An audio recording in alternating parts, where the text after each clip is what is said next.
வணக்கம். இன்றைய கற்க கசடர சிறப்பு நிகழ்ச்சிக்கு உங்களை வரவேற்கிறோம். தற்போதைய உலகில் எந்த ஒரு துறையானாலும் அதில் தகவல் தொழில்நுட்ப புரட்சியின் அடையாளமாய் விளங்கும் கணினிகளின் பங்கு இன்றியமையாதது.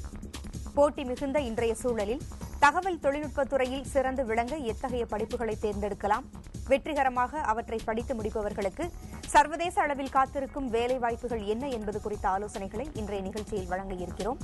கணினி தொழில்நுட்பத் துறையில் ஏற்பட்டுள்ள மாற்றங்கள், அதற்கு ஏற்ப பணி நாடுனர்கள் தங்களை தகுதிப்படுத்திக் கொள்ள வேண்டியதன் அவசியம் என்ன என்பது குறித்த விளக்கங்களை தருவதற்காக 10th Planet Technologies நிறுவனத்தில் இருந்து ஸ்ரீதரன் மற்றும் www.indiacollegefinder.org என்ற இணையதளத்தின் நிறுவனரும் கல்வி ஆலோசகருமான நெடுஞ்செழியன் ஆகியோர் நம்முடன் இணைந்திருக்கிறார்கள். நேயர்கள் தொலைபேசி வழியாக தொடர்பு கொண்டு உங்களது சந்தேகங்களுக்கு விளக்கங்களை பெறலாம். வணக்கம். பல்வேறு துறைகள் வந்தாலும் பொறியியல் படிப்பிலும் சரி, மற்ற படிப்புகளிலும் சரி, இந்த கணினி தொழில்நுட்பத்தின் மேல மாணவர்களுடைய ஆர்வம் இன்னும் குறையவில்லை. இதற்கு என்ன காரணம்? இப்போ பார்த்தீங்கன்னா, பொதுவாக வேலை வாய்ப்புன்னு எடுத்தீங்கன்னா, ஒரு மற்ற பொறியியல் துறையை விட ஐடி துறையில் ஜாஸ்தி இருக்குது. மற்ற பொறியியல் துறையில் ஒரு ஆப்பர்ச்சுனிட்டி இருந்ததுன்னா ஐடியில் அதுவே 100 மடங்கு ஜாஸ்தி, 100 ஆப்பர்ச்சுனிட்டிஸ் இருக்குது. ஸோ அதனால மக்களுக்கு வேலை வாய்ப்பு அப்படிங்கிறதுல ஆர்வம் ஜாஸ்தி இருக்கிறதுனால ஐடியை செலக்ட் பண்ணுறாங்க. ஒன்று. ரெண்டாவது, ஐடி கம்பெனியில் வேலை பார்க்குறாங்க அப்படின்னா அவங்களுக்கு மற்ற இண்டஸ்ட்ரீஸோட கொஞ்சம் சேலரி பேக்கேஜஸும் நிறையா இருக்குது. ஸோ இதனால் மக்களுக்கு ஐடி துறையில் ஆர்வம் அதிகரிச்சுட்டே போகிறது. And moreover opportunities for growth அப்படின்னு பார்த்தீங்கன்னா ஐடிக்கு ரொம்ப ஜாஸ்தி. இப்போ இமிடியேட்டாக ஒரு இன்னோவேட் பண்ணி வெளிநாட்டில் ஃபேஸ்புக்கை கண்டுபிடிச்சிருக்காங்க, நம்ம இந்தியாவில் ஹாட்மெயிலை கண்டுபிடிச்சிருக்காங்க. அதுபோல் இந்தியர்கள் பல பேர் இருந்து இந்த anything in today's business IT is integrated in each and every business. So அதனால ஐடி துறையில் ஆப்பர்ச்சுனிட்டிஸும் ஜாஸ்தி, ஐடி துறையில் இன்னோவேஷன் பண்ணுறதுக்கு வாய்ப்புகளும் ஜாஸ்தி, அண்ட் ஐடி துறையில் வருமானமும் ஜாஸ்தி. ஸோ அதனால வாய்ப்பு, வருமானம் இதெல்லாம் பார்க்குறப்ப ஆர்வம் மக்களுக்கு மிகுதியாக இருக்கிறது. சரி நெடுஞ்செழியன் சார், இப்போ பொறியியல் துறையில் ஐடி இருக்குது, அது மாதிரி இளங்கலை முதுகலையிலையும் ஐடி இருக்குது. அது இல்லாமல் தனியார் பயிற்சி நிறுவனங்களும் இந்த மாதிரி கணினி தொழில்நுட்பத்தை கற்றுத்தராங்க. எது சிறந்தது? ஒவ்வொன்றுக்கும் தனித்தனியான வாய்ப்புகள் இருக்குதா? இல்லை, துறைகளில் வாய்ப்பு இருக்கிறத விட நம்மளோட எஜுகேஷன் சிஸ்டமில் அதுக்குரிய வாய்ப்புகளை நம்ம உருவாக்கி தரமா, மாணவர்களை அந்த மாதிரி ஒரு, இப்போ சார் சொன்னாங்க, இப்போ ஸ்டான்ஃபோர்ட் பல்கலைக்கழகத்தில் எடுத்துட்டிங்கன்னா அங்கே உள்ள ஹார்வர்ட் பல்கலைக்கழகத்துலேயும் சரி, ஸ்டான்ஃபோர்ட்லேயும் சரி, அவங்க ஸ்டூடெண்ட்ஸை இந்த ஐடியில் என்னென்ன மாதிரி கொண்டு வரணும், எந்த பிரான்ச்சாக இருந்தாலும் சரி, ஐடிங்கிறது மட்டும் கிடையாது, இந்த மாணவரோட தனித்துவம் என்ன, இந்த மாணவரால் என்ன ஒன்று புதுசாக கண்டுபிடிக்க முடியும். இப்போ நிறைய ஃபாரின் யூனிவர்சிட்டிஸ் எல்லாமே under graduation research orient programme UROPன்னு கொண்டு போயிட்டாங்க. நம்ம தான் இன்னும் யூஜியில் மெக்கானிக்கல், இந்த மாதிரி சிவில், கம்ப்யூட்டர் சயின்ஸ் இதை பற்றி பேசிகிட்டு இருக்கோம். பட் மாணவர்களோட தனித்தன்மையை அதாவது கண்டுபிடிச்சி ஒன்று கொடுக்கறதுக்கான பிளாட்ஃபார்மை எந்த ஒரு பொறியியல் கல்லூரிகளும் உருவாக்குறதுனால இண்டஸ்ட்ரியில் டிமாண்ட் இருக்க தான் செய்யுது. பட் இன்றைக்கி கம்ப்யூட்டருங்கிறது எல்லா ஃபீல்டுமே பெர்வேசிவாக இருக்குது. இட் இஸ் நாட் மெக்கானிக்கலில் இருக்குது, எலக்ட்ரிக்கலில் இருக்குது, எலக்ட்ரானிக்ஸில் இருக்குது, எல்லா ஃபீல்டுமே இருக்கிறதுனால கம்ப்யூட்டர் சயின்ஸ் மட்டும்தான் அப்படிங்கிறது மட்டும் கிடையாது. இது மாணவர்கள், பெற்றோர்கள் ஐடி கம்பெனிஸை வச்சு கம்ப்யூட்டர் சயின்ஸ் மட்டும்தான் பார்க்கக்கூடாது. எல்லா துறைகள்லையுமே இன்றைக்கி கம்ப்யூட்டர்ஸ் இருக்குது. இப்போ நீங்கள் மீடியா எடுத்தாலும் கம்ப்யூட்டர் இல்லாமல் நம்மளால் நிறைய பண்ண முடியாது. எந்த ஒரு துறையாக இருந்தாலும் இந்த கம்ப்யூட்டருங்கிறது இன்றியமையாதாகும். ஒரு நேர் காத்திருக்கிறது, பேசலாம். திண்டுக்கல்லிருந்து சந்தோஷ்குமார். சந்தோஷ்குமார் வணக்கம். சந்தோஷ்குமார் வணக்கம், உங்க சந்தேகத்தை கேளுங்க. ஹலோ சார், நான் பயோமேக்ஸ் குரூப் எடுத்துக்கோம் சார். அதனால ஐடி ஃபீல்டு, கம்ப்யூட்டர் ஃபீல்டு எடுத்தா கொஞ்சம் கஷ்டமா இருக்குமா அப்படின்ட்டு. நீங்க என்ன எடுத்திருக்கீங்க? பயோமேக்ஸ் எடுத்து. அந்த மாதிரி ஐடி துறையில் எந்த கஷ்டமே கிடையாதுங்க. நீங்கள் தெரிஞ்சுக்க வேண்டியது பேசிக்காக ஒரு ப்ரோக்ராமிங் லாங்குவேஜை தெரிஞ்சுக்கணும். இதில் எந்த பல துறைகள் படித்தவங்க இன்றைக்கி ஐடி ஃபீல்டில் இருக்காங்க. நீங்கள் பார்த்தீங்கன்னா ஒரு பெரிய கம்பெனியினுடைய நிறுவனரே ஒரு கெமிக்கல் இன்ஜினியராக இருப்பார். அவர் ஐடியை படிச்சிருக்க மாட்டார். So anyone can enter into IT field and anyone can grow into IT field, and that is the speciality of IT field. You have plenty of opportunities in IT, and you can obviously choose IT and achieve your goals. இப்போ எல்லா துறையில இருக்கிறவங்களும் கணினி படிக்கிறது ஒரு அவசியமாயிருச்சு, அது தேவையும் ஆயிருச்சு, எல்லாரும் எளிதில் படிக்கலாம் அப்படின்னு சொல்றாங்க. இப்போ குறிப்பாக எந்தெந்த துறையில இருக்கிறவங்க எந்த மாதிரியான படிப்புகளை படிக்கலாம்? மருத்துவத்துறையில இருக்கிறாங்க, அவங்களுக்கு என்ன மாதிரியான கணினி அறிவு தேவைப்படும்? அவங்க அதுக்குன்னு தனியா படிக்க முடியாது. அப்படி படிச்சாலும் ஏதாவது தனியார் கோர்சஸ் தான் அவங்க படிக்க முடியும். என்னென்ன படிக்கலாம்? அப்படி பார்த்தீங்கன்னா இப்போ அவங்க இப்போ மெடிக்கல் ஹாஸ்பிட்டல் மேனேஜ்மெண்ட்னா ஹாஸ்பிட்டல் மேனேஜ்மெண்ட் சிஸ்டம்ஸ்க்குன்னு தனியாக சாஃப்ட்வேர்ஸ் வச்சுருப்பாங்க.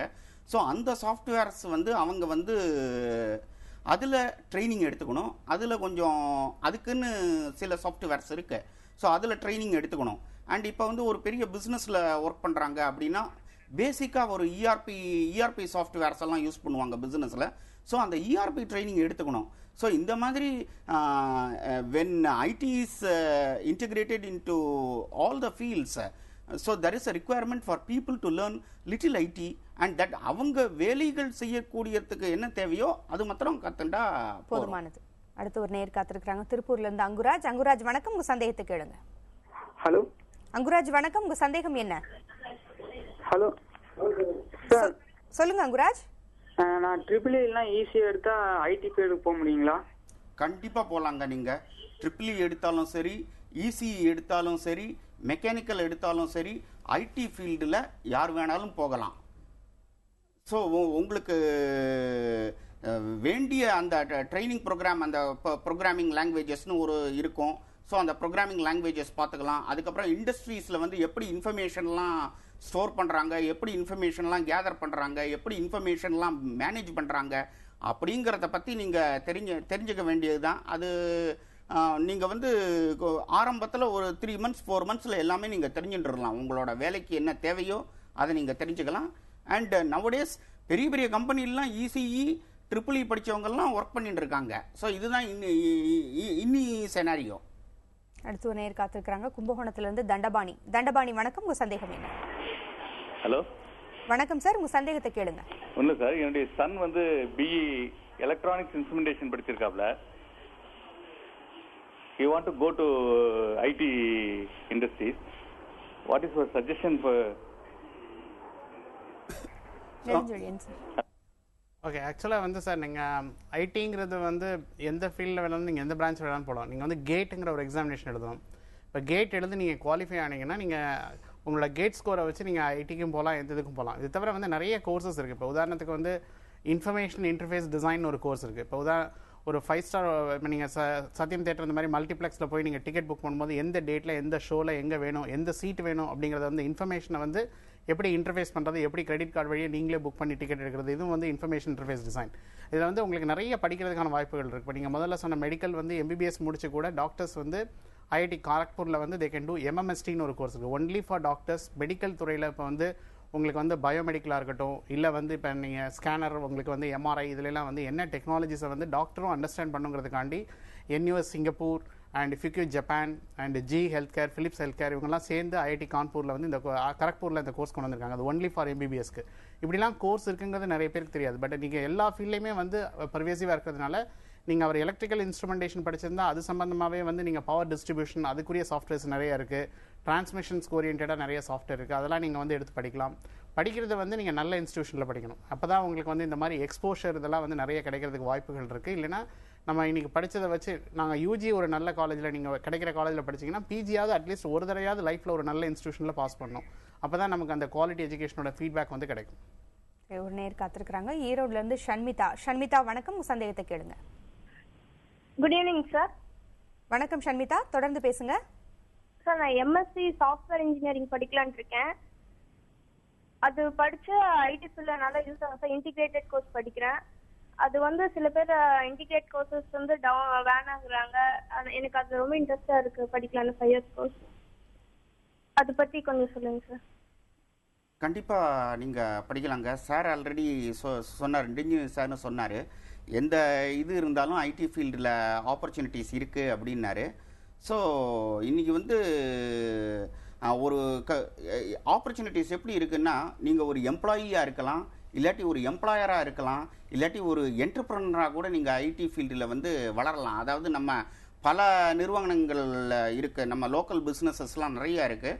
அந்த லோக்கல் பிஸ்னஸஸ்க்கு ஒரு வெப்சைட் பண்ணி கொடுத்து அது மூலியமாக நீங்கள் வந்து குறுகிய காலத்தில் வந்து பெருசாகிறதுக்கு உண்டான வாய்ப்புகளும், பெரிய லெவலில் க்ரோ ஆகிறதுக்கு உண்டான வாய்ப்புகளும் ஐடி ஃபீல்டில் வந்து இருக்குது. இப்போ ஒரு 20 வருஷத்தில் நாம் கஷ்டப்பட்டு வரணும், 20 வருஷமாக ஒரு பிஸ்னஸ் நடத்துகிறோம் அப்படிங்கிற நிலைமை போய் இன்னைக்கு ஐடி ஃபீல்டில் ஒரு கம்பெனி ஆரம்பித்து ஒரு 4 வருஷத்தில் வந்து பெரிய லெவலில் வந்து வரக்கூடிய வாய்ப்புகள் ஐடி ஃபீல்டில் இருக்குது. நீங்கள் ஆர்வமாக நீங்கள் அந்த கோர்ஸை எடுத்து படிங்க, ஷைன் பண்ணுவீங்க கண்டிப்பாக.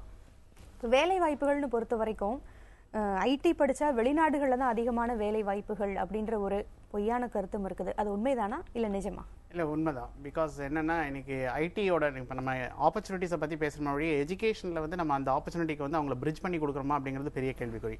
இப்போ நான் முதலே சொன்ன மாதிரி ஹார்வர்ட் பல்கலைக்கழகத்தில் இன்றைக்கி கம்ப்யூட்டர் துறையிலேயும் சரி ஐடிலேயும் நிறைய வந்து மாறுதல்கள் வந்துட்டுருக்கு. அவங்க என்னென்னா CS50 அப்படிங்கிற கோர்ஸ் வந்து ஹார்வர்ட் யூனிவர்சிட்டியில் என்ன செய்கிறாங்கன்னா ஃபஸ்ட்டு கம்ப்யூட்டர் சயின்ஸ் புக்கெல்லாம் கிழிச்சு போட்டு தான் சொல்லித்தராங்க. அவங்க எதையுமே வந்து புக்கை வச்சு சொல்லித்தரதே கிடையாது. ஏன்னா இன்றைக்கி டெக்னாலஜிஸ் வந்து வேறு பிளாட்ஃபார்முக்கு வந்து மாறிட்டு இருக்கு. இப்போ நம்ம ஸ்டார்டிங் வந்து கம்ப்யூட்டர்லேருந்து நம்ம மொபைலுக்கு வந்தோம். இப்போ மொபைல்லேருந்து இப்போ வந்து பெர்வேசிவ் கம்யூனிகேஷன், யூபிகுட்டஸ் கம்ப்யூட்டிங், இந்த மாதிரி நிறைய அட்வான்ஸ்மெண்ட்ஸ் வந்துட்டுருக்கு. பட் இந்த இதுக்கு ஏற்ற மாதிரி நம்மளோட கரிக்குலம், நம்ம கல்விக்கூடங்கள் வந்து எவ்வளோ கல்லூரிகள் வந்து அதுக்கு வந்து எக்யூப் ஆயிருக்காங்க அப்படிங்கிறது தான் பெரிய கேள்விகள். இன்றைக்கி மாணவர்களுக்கு வந்து ஐடியில் வந்து இப்போ நீங்கள் யுபர்னு ஒரு அப்ளிகேஷன்ஸ் இருக்குது. நீங்கள் சென்னையில் எந்த ஊர்லேருந்து நீங்கள் 36 கண்ட்ரியில் எந்த கண்ட்ரியில் வேணாலும் நீங்கள் ஒரு டாக்ஸி எடுத்து போகலாம். இதெல்லாம் ஆப் வந்து உங்களுக்கு ஆண்ட்ராய்டில் ஐஃபோனில் பண்ணித்தராங்க. இது மாதிரி நிறைய அப்ளிகேஷன் ஓரியன்டை வந்து டெவலப் பண்ணுறதுக்கு நம்ம ஸ்டூடெண்ட் டேலண்ட் இருக்குது. வந்து அந்த டேலண்ட்டுக்கு வந்து பிரிட்ஜ் பண்ணுறதுக்கு நமக்கு வந்து பிளாட்ஃபார்ம் இருக்குது அப்படிங்கிறது தான் பெரிய கேள்விக்குறியாக இருக்குது. அதனால் நீங்கள் நல்ல கல்லூரிகளில் படிச்சிங்கன்னா, இப்போ IIT, NIT, பிட்ஸ் பிலானி இந்த மாதிரி நல்ல கல்லூரிகளில் படிச்சிங்கன்னா உங்களுக்கான வாய்ப்புகள் வந்து இன்னும் வந்து மென்மேலும் பெருகும். பட் நீங்கள் நல்லா இல்லாத இன்ஸ்டியூஷனில் இப்போ போய் கிடைக்கிறதுல எடுத்து படிச்சுட்டு பிஜிலையாவது நல்ல இன்ஸ்டியூஷனில் படிக்கணும். இப்போ நீங்கள் MSc வந்து தியரிட்டிக்கல் கம்ப்யூட்டர் சயின்ஸ் வந்து PhD டெக்கில் இருக்குது. அது ஒன் ஆஃப் த பெஸ்ட் இந்த கண்ட்ரி. அதில் வந்து உங்களுக்கு கூகுள், மைக்ரோசாஃப்ட், IBM இந்த மாதிரி பெரிய பெரிய கம்பெனிஸ் வந்து எடுத்துகிட்டு போகிறாங்க. பட் இந்த மாதிரி தியரிட்டிக்கல் கம்ப்யூட்டர் சயின்ஸ் ஒரு கோர்ஸ் இருக்குன்னே தமிழகத்தில் நிறைய பேருக்கு தெரியறதில்ல. அதனால் கம்ப்யூட்டர் சயின்ஸ் அப்படிங்கிறது வந்து நீங்கள் வந்து IIIT பெங்களூர் வந்து ஆரம்பிச்சிருக்காங்க. உங்களுக்கு வந்து Infosys, Intel and Hewlett Packard அதனோட MDs வந்து பப்ளிக் ப்ரைவேட் பார்ட்னர்ஷிப்போட வந்து உங்களுக்கு ஆரம்பிச்சிருக்காங்க. அந்த இன்ஸ்டியூஷனில் போய் பார்த்தீங்கன்னா 50% ஆஃப் த ஃபேக்கல்ட்டி வந்து best universities and abroad and best IITயில், IISc இந்த மாதிரி இன்ஸ்டியூஷனில் PhD முடிச்சவங்க தான் ஃபேக்கல்ட்டியாக வந்து போட்டிருக்காங்க. எந்த ஒரு கல்விக்கூடமும் கல்லூரிகளும் சரி, அவங்க இணையதளத்தில் எவ்வளோ பேர் PhD எந்தெந்த கல்லூரிகளில் வாங்கியிருக்காங்கன்னு போட்டாங்கன்னா அதான் டிரான்ஸ்பரன்சி. ஓகே, இங்கே நல்ல ஒரு ஃபேக்கல்ட்டி இருக்காங்க, இந்த கல்லூரியை நம்பி போகலாம், இங்கே போய் படிக்கலாம் அப்படிங்கிற மாதிரி அதை வந்து சூஸ் பண்ணி போகிறதுங்கிறது வந்து மாணவர்களுக்கும் பெற்றோர்களுக்கும் ரொம்ப நல்லதாக இருக்கும். கண்டிப்பாக இன்னும் பல ஆலோசனைகளுக்காக நிறைய நேயர்கள் காத்திருக்கிறாங்க. ஒரு இடைவேளைக்கு பிறகு தொடரலாம். ஒரு சிறிய இடைவேளைக்கு பிறகு கற்க கசடர தொடரும்.